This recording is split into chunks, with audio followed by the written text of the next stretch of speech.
9절에서부터 12절까지 말씀을 보겠습니다. 구약성경 출애굽기 3장 9절에서 12절까지 말씀입니다.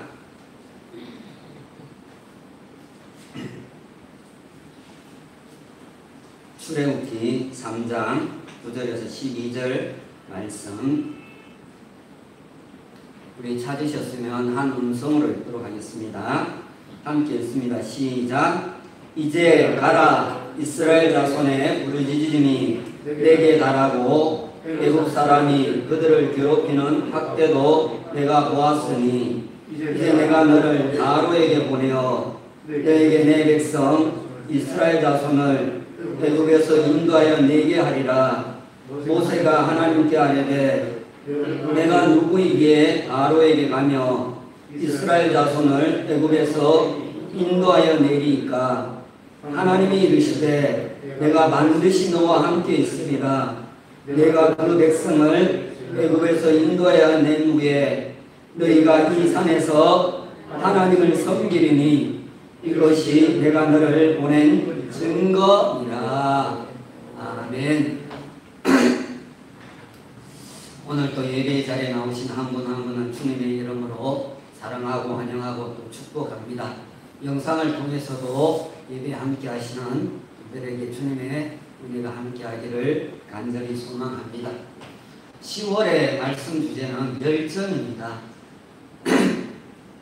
계속해서 구원의 열정이 회복되게 하옵소서 이렇게 기도하기를 원합니다.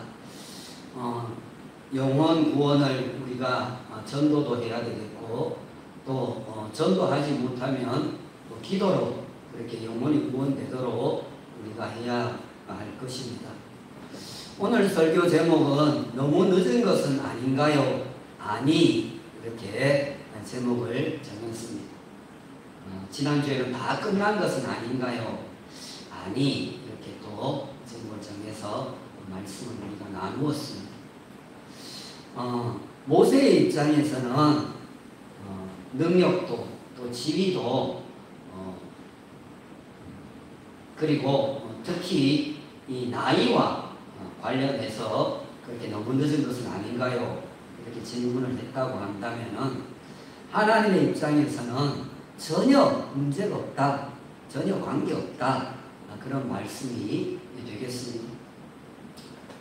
나이는 뭡니까? 나이는 숫자에 불과하죠. 마음이 진짜다. 노래 있죠. 나이는 숫자, 마음이 진짜. 그렇게 얘기를 합니다.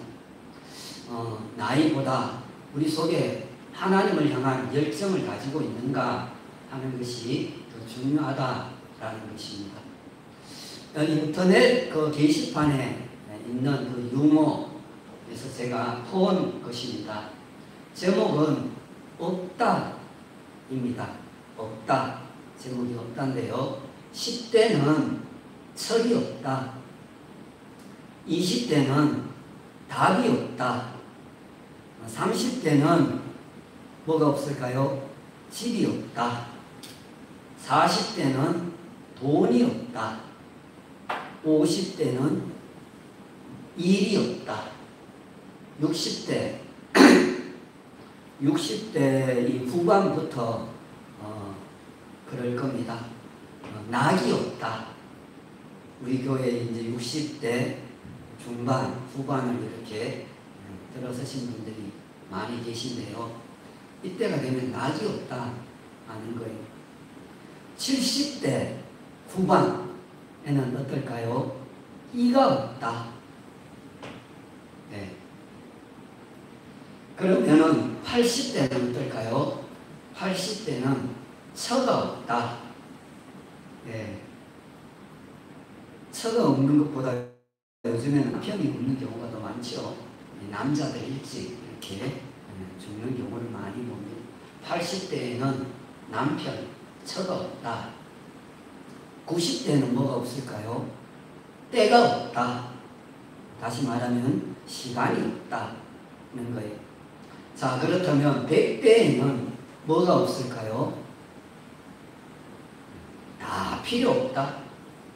100대에는 다 필요가 없다.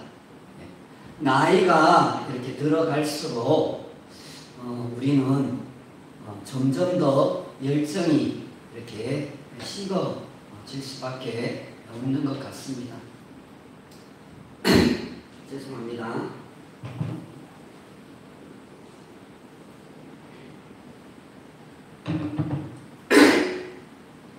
네, 목이 갑자기 이렇게 잠기네요.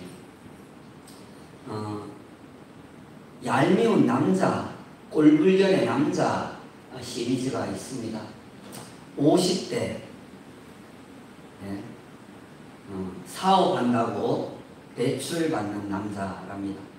50이 넘어가지고 사업한다고 대출받는 남자는 얄미운 남자, 꼴불견의 남자랍니다. 60대 이민 간다고 영어 배우는 남자랍니다.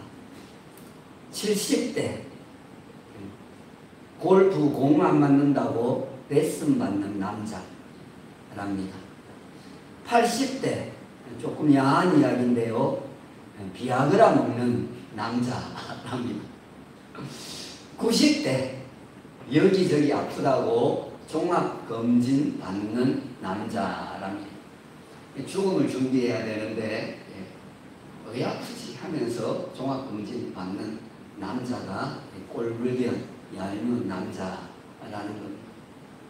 그런데요 여러분, 우리는 모든 것을 일반화 시킬 필요는 없다라는 거예요. 나이가 80이 넘어서도 스쿼트하고 영어 배우고 그러는 분들도 있어요. 그러니까 모든 것을 일반화 시킬 필요는 없어요. 문제는 우리 속에 열정이 있는가 없는가 하는 거예요. 더 중요한 것은 세상 열정이 아니고 하나님을 향한 열정이 있는가 하는 거예요. 세상적으로 열정이 끌어올라서 뭔가를 하려고 하는 것보다 주님을 향해서 지금 나에게 어떤 열정이 일어나고 있는가 하는 게 더 중요하다는 거예요. 모세는 이스라엘의 가문에서 태어나는 3의 아이들을 다 죽이라고 하는 애굽의 바로 왕의 명령이 내려진 바로 그 위기의 시대에 이 모세가 태어나게 됩니다. 하지만 이 바로 왕의 공주가 나일강에 목욕을 하러 나왔다가 갈대 상자에 담겨서 떠내려오는 한 아이가 울고 있는 것을 보고 불쌍히 여겨서 데려다가 왕궁에 데리고 와서 양아들로 삼게 됩니다. 하나님의 크신 은혜였다, 그렇게 말할 수가 있습니다. 다 사내 아이를 죽이는데 그것도 왕궁에서 이제 모세가 자라게 됩니다. 자, 그런데 모세는 성장을 하면서 자기가 누구인가 하는 자기 정체성에 대해서 깊은 고민을 하게 되었던 것 같습니다. 애굽의 왕궁에서 자라니까 내가 아곱 사람인가 라고 생각을 할 수 있는데요, 아니었다라는 거예요. 그래서 내가 누구인가 하는 그런 깊은 고민을 했던 거예요. 아마도 어머니 요게벳이 유모가 되어서 이 모세에게 너는 히브리인이다, 너는 이스라엘 남자다, 이렇게 계속해서 철저히 교육을 시켰던 것 같습니다. 어머니 요게벳이 유모가 되어서 모세에게 젖을 먹였다라고 하는 것도 하나님의 크신 은혜가 아닐 수가 없습니다. 자, 어쨌든 그러던 중에 출애굽기 2장 9절 이하에 보시면은 모세가 우연히 애굽 사람이 이스라엘 사람을 괴롭히는 것을 보게 됩니다. 그 순간 모세는 욱하는 분노가 치밀러 올랐습니다. 모세는 감정 조절, 감정을 억제하지 못하고 그만 애굽 사람을 쳐서 죽이고 몰래 그것을 묻어 버립니다. 다음날 모세는 사건 현장에 다시 이렇게 나갔더니 이번에는 자기 동족끼리 모세의 그 히브리인들끼리 싸움을 하는 것을 발견을 하게 됩니다. 모세가 왜 같은 동족끼리 그렇게 싸우느냐, 동족끼리 싸우느냐, 이렇게 얘기를 하자 한 사람이 하는 말이, 누가 너를 우리의 다스리는 자와 재판장으로 삼았느냐? 내가 애국 사람을 죽인 것처럼 나도 죽이려 하느냐? 이렇게 얘기를 하는 것입니다. 그때 모세는 자신의 행한 일이 탄로난 것을 알고 겁을 집어먹게 됩니다. 아니나 다를까 이 사실을 바로가 알고 모세를 죽이려고 합니다. 그 길로 모세는 미디안 광야로 도망을 치게 됩니다. 그때의 모세의 나이가 바로 혈기왕성한 부록의 나이인 40살이었다. 그렇게 사도행전 7장 23절에서 말씀을 하고 있습니다. 자, 오늘 본문은 어느덧 세월이 훌쩍 이렇게 지나서 모세가 80세가 되는 때에 하나님으로부터 모세에게 부르심과 보내심, 다시 말하면 소명과 사명이 주어지는 그 장면을 오늘 다루고 있는 것입니다. 자, 모세가 생각했을 때, 또 오늘 우리들이 볼 때에도 너무 늦은 나이입니다. 열정이라고는 다 식어버린 나이입니다.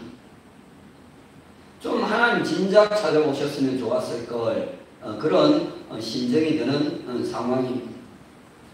40년의 애굽의 왕궁 생활할 때도 아니고 광야에서 40년 동안 양을 치는 그 세월을 보내는 그 때에 80의 나이 때에 하나님께서 찾아오신 것입니다.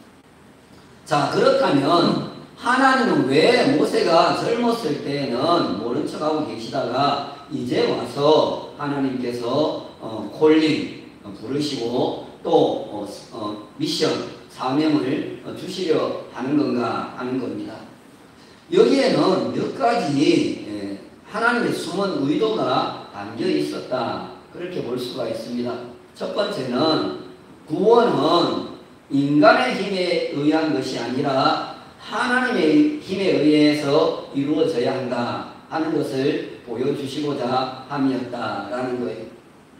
모세가 40살 애굽의 왕궁의 왕자로 있을 때 그렇게 만약에 이스라엘 민족을 구원했다라면 모세는 내게 힘이 있어서 그렇게 했을 거다, 그렇게 생각을 하고 모든 영광을 자기가 받으려고 했을 것입니다.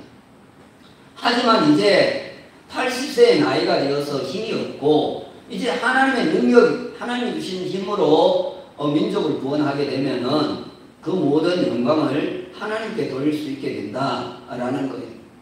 참 위험한 것은, 인간이 영광을 받는 것은 그것은 결코 축복이 되지를 못한다라는 거예요.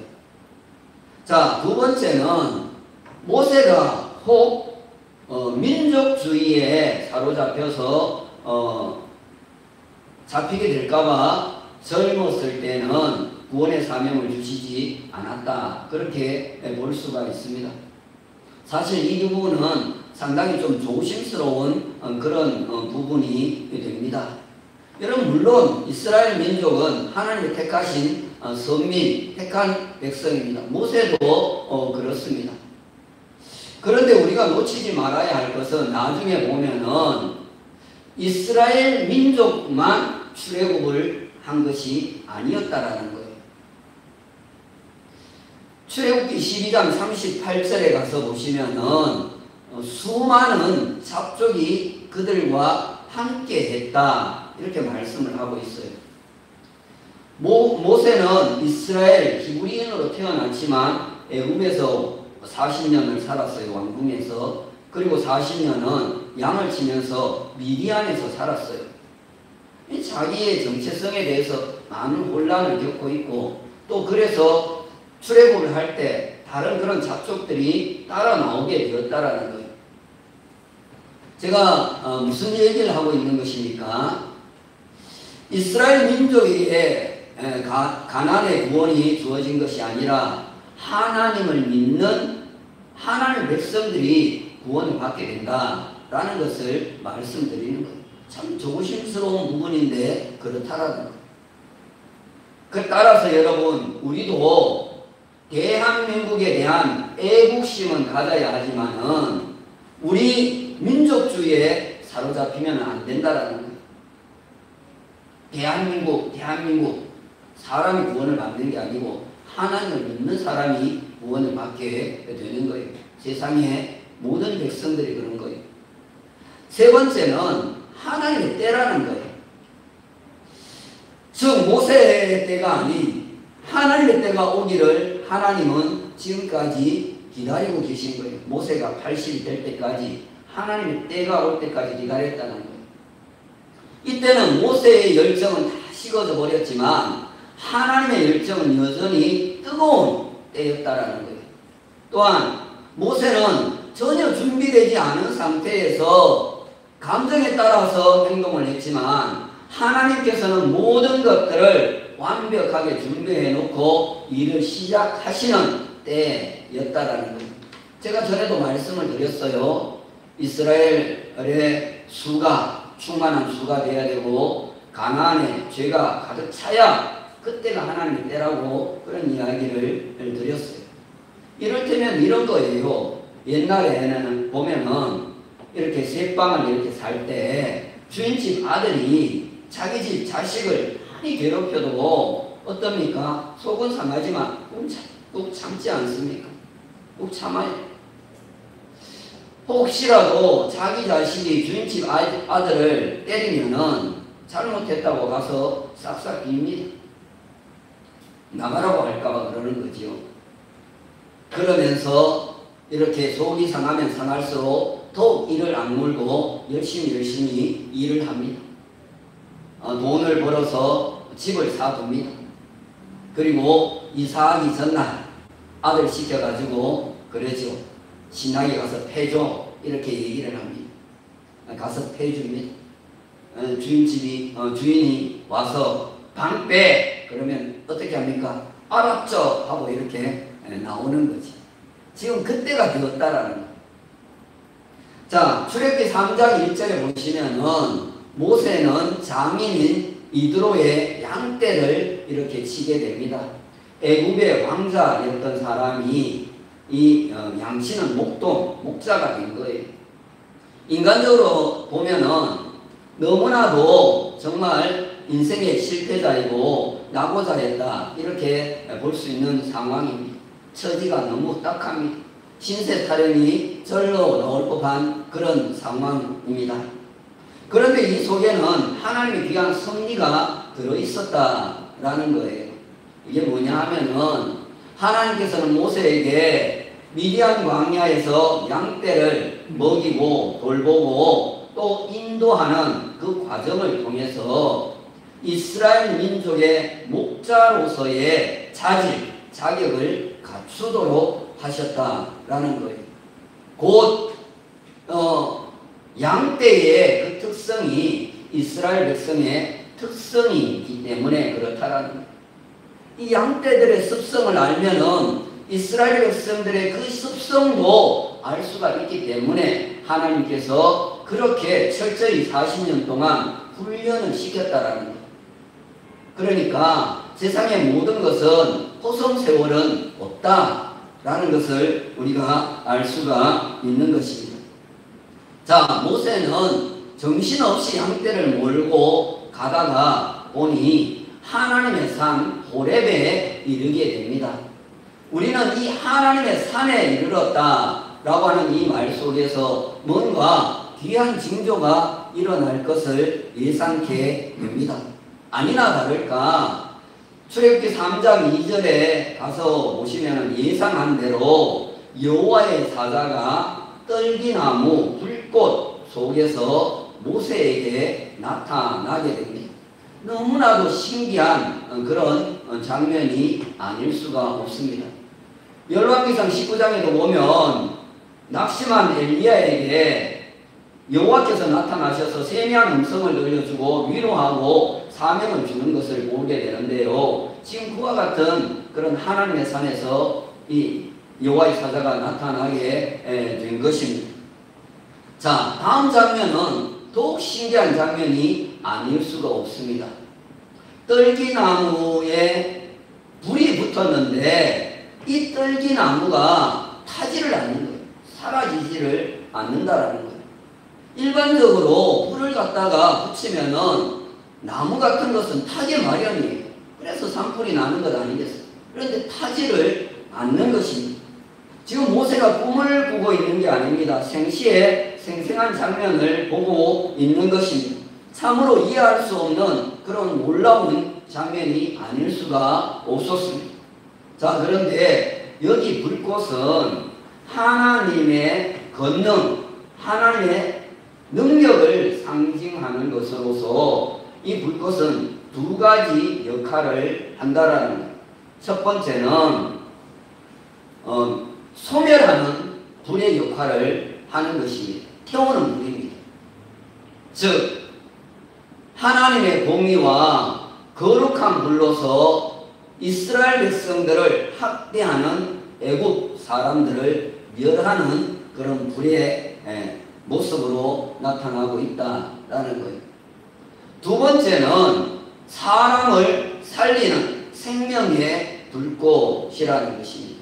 즉 하나님의 사랑과 긍휼에 불러서 이스라엘 백성들을 살려내는 불이 된다라는 것입니다. 자, 그리고 여기 떨기나무가 나오는데요. 이 떨기나무는 모세와 이스라엘 백성들을 상징을 합니다. 너무나도 초라하고 보잘것없는 그런 모습을 보여주고 있는 것입니다. 불꽃에 비하면은 떨기나무에는 열정이라고는 없어요. 불꽃은 열정이 있는데 떨기나무에는 열정이 없어요. 아주 메말라 있는 그런 모습입니다. 지금 하나님의 사자가 이렇게 열정이라고 없는 모세와 이스라엘 백성들에게 불을 던져주고자 왔다라는 열정을 이렇게 불어놓고자 왔다라는 거예요. 우리나라의 최고의 지성인이라고 하면 이어령 박사를 그렇게 이야기를 합니다. 프랑스의 지성인 장 콕토가 한 번은 세상 사람들에게 이런 질문을 던집니다. 만약 당신의 집에 불이 났다라고 한다면은 당신은 제일 먼저 무엇을 가지고 나오겠는가? 이런 질문을 장 콕토라고 하는 사람이 던진 것입니다. 이때 어떤 사람은 현금을 가지고 나오겠다. 또 어떤 사람은 주식을 가지고 나오겠다. 또 어떤 사람은 땅 문서를 가지고 나오겠다. 또 어떤 사람은 보석을 가지고 나오겠다. 그렇게 이야기를 했습니다. 이때 장 콕토는 나는 불을 가지고 나오겠다. 그렇게 얘기를 했습니다. 이 이야기를 들으면서 아하, 불을 가지고 나와야 불을 끌 수 있겠구나. 이렇게 생각을 할 수 있는데 그게 아닙니다.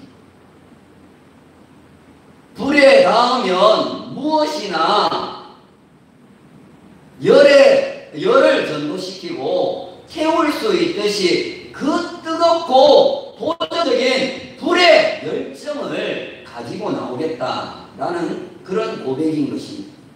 여러분, 모든 것을 잃어도 하나님이 주신 이 열정을 우리가 가지고 있으면은 우리는 다시 시작할 수 있다라는 거예요. 교회가 아무리 침체되고 눌려 있어도 그런 것입니다. 자, 출애굽기 3장 4절에 보시면은 여호와의 사자가 모세야 모세야 이렇게 부릅니다. 반복해서 이름을 불렀다는 것은 주로 다급한 상황에 그렇습니다. 창세기 22장에 보면 아브라함이 이삭을 번제로 드리려고 칼로 죽이려고 할 때 아브라함아 아브라함아 이렇게 불렀습니다. 또한 사도행전 9장에 보면은 사도 바울이 예수 믿기 전에 사울일 때 예수 믿는 사람을 죽이려고 다메섹으로 가고 있는 중에 사울아 사울아 이렇게 또 음성이 들리는 것을 보게 됩니다. 자, 그때 모세가 내가 여기 있나이다 이렇게 응답을 하게 됩니다. 자, 하나님은 모세에게 찾아온 이유를 아주 소상하게 그렇게 밝힙니다. 출애굽기 3장 7절과 8절에 보시면은 5개의 동사가 나옵니다. 보고 알고 보고 알고 보고 듣고 알고 내려가서 데려가로 하노라 이렇게 5개의 동사가 나옵니다. 보고 듣고 알고 내려가서 데려가로 하노라. 자, 하나님은 이스라엘 백성들이 애굽에서 고통당하는 것을 분명히 보시고 부르짖는 소리를 듣고 근심하는 것을 알고 이제 내려가서 석과 굴이 흐르는 가나안 땅으로 데려가려 하노라 이렇게 말씀을 하고 있습니다. 여기에는 하나님의 엄청난 계획과 경영이 들어있는 것을 볼 수가 있습니다. 여러분, 인간의 열정이라고 하는 것은요, 때가 늦어서 안 되고 돈이 없어서 안 되고 능력이 없어서 안 되고 지위가 없어서 안 되고 능력이 없어서 안 되고 거리가 멀어서 안 되고 다 안 된다고 합니다. 그러나 하나님의 열정은 모든 것이 다 된다라는 것입니다. 그 이야기를 지금 모세에게 하나님께서 해주고 있다라는 거예요. 자, 그런데 참 이상한 것은 그렇게 말씀하시면 하나님께서 다 하시면 될 터인데 하나님께서 다 하시지 않고 3장 오늘 본문 3장 시작하는 3장 9절에 보시면 모세에게 이제 가라 이렇게 명령을 하신다라. 이상하지 않습니까? 하나님이 내려가서 데려가라 하노라. 하나님 그렇게 하겠다고 했으면 하나님 다 하시면 되는데 왜 이렇게 하는 거예요? 이 알고 봤더니 하나님께서 모세를 설득하러 오셨다는 것을 우리는 알 수가 있습니다. 사실 모세를 전면에 내세워 놓고 하나님은 뒤에 배후에서 모세와 이스라엘 백성들을 위해서 역사하신다라는 이렇게 보면 우리가 하는 모든 일은 인간 우리가 하는 것 같지만 결코 우리가 하는 게 아니에요. 주님이 다 하신다라는 나의 등 뒤에서 나를 도우시는 분이 하나님이심을 믿을 수 있기를 주님의 이름으로 축원합니다. 자, 그런데 하나님께서 모세를 설득하려고 했을 때 모세가 이렇게 얘기를 합니다. 3장 11절에 보시면 내가 누구이기에 바로에게 가며 이스라엘 자손을 애굽에서 인도하여 내리까 이렇게 얘기를 해요. 모세는 기질적으로 보면은 우울질에 속한 사람입니다. 저도 약간 우울질적인 그런 이렇게 기질을 가지고 있는데요. 오늘 또 주보의 그 순서에 보면 17일 이렇게 왜 이랬냐 아내가 그런데요. 이 우울질의 기질을 가진 사람은요 완벽주의적인 그런 성격을 가지고 있어요. 저도 좀 그런데요. 이렇게 또 실수를 또 이렇게 하는데요. 그리고 또한 희생적입니다.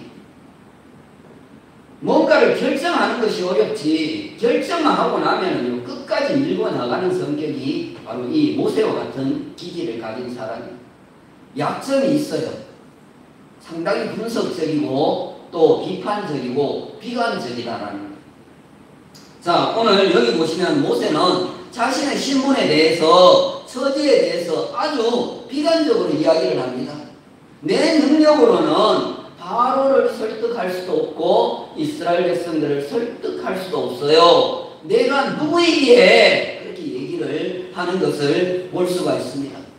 이에 출애굽기 3장 12절에 보시면 하나님은 이렇게 말씀을 합니다. 내가 너와 함께 있으리라 이렇게 말씀을 합니다.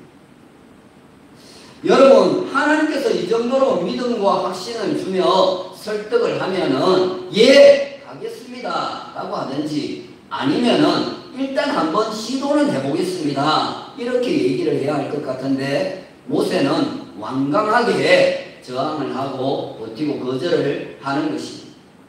자, 출애굽기 4장에 가서 보시면은 하나님께서는 모세에게 두 가지 이렇게 이적을 보여주십니다. 한 가지는 모세가 집은 그 지팡이를 뱀이 되게 했다가 다시 집으니까 지팡이가 되게 하는 이적을 보여주십니다. 두 번째는 모세의 손이 나병에 걸리게 했다가 다시 품속에 넣어서 꺼내니까 본래의 살로 돌아오게 하는 이적을 보여주십니다. 이렇게 보여주면서 가라는, 내가 너와 함께 하겠다는. 그런데도 모세는 뭐라고 얘기를 합니까? 나는 혀가 뻣뻣하고 혀가 둔한 자이다. 이렇게 얘기를 합니다. 출애굽기 4장 10절에서 이야기를 합니다. 그러자 하나님께서는 내가 내 입과 함께 있어서 할 말을 가르치리라. 이렇게 얘기를 합니다. 4장 12절에서. 그런데도 모세는 뭐라고 얘기를 하냐면 보낼 만한 자를 보내소서라고 얘기를 하는 것을 볼 수가 있습니다. 자, 여기 모세와 하나님 사이에 끊임없는 이런 대화 속에서 우리가 엿볼 수 있는 것은 하나님은 끊임없이 모세에게 열정을 불어넣어 주려고 하고 있고 반대로 모세는 소방수로서 불을 끄려 하고 있다라는 것을 우리는 보게 됩니다.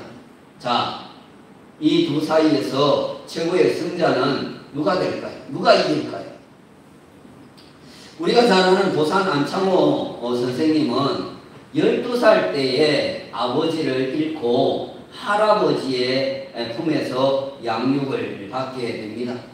17살 때에 서울로 상경을 했습니다. 공부가 너무너무 하고 싶어서 올라온 것입니다. 하지만 도와주는 사람이 없어서 열심히 고학을 하며 겨우겨우 하루하루를 그렇게 버팁니다. 그러다가 언더우드 선교사가 세운 기독교 학당에서 아이들이 공부하는 모습을 보면서 너무너무 부러워하게 됩니다. 나도 공부하고 싶다 하는 마음이 들었어요. 그래서 날마다 이 기독교 학당에 가서 멍하니 서서 공부하는 아이들을 바라보면서 부러워했습니다.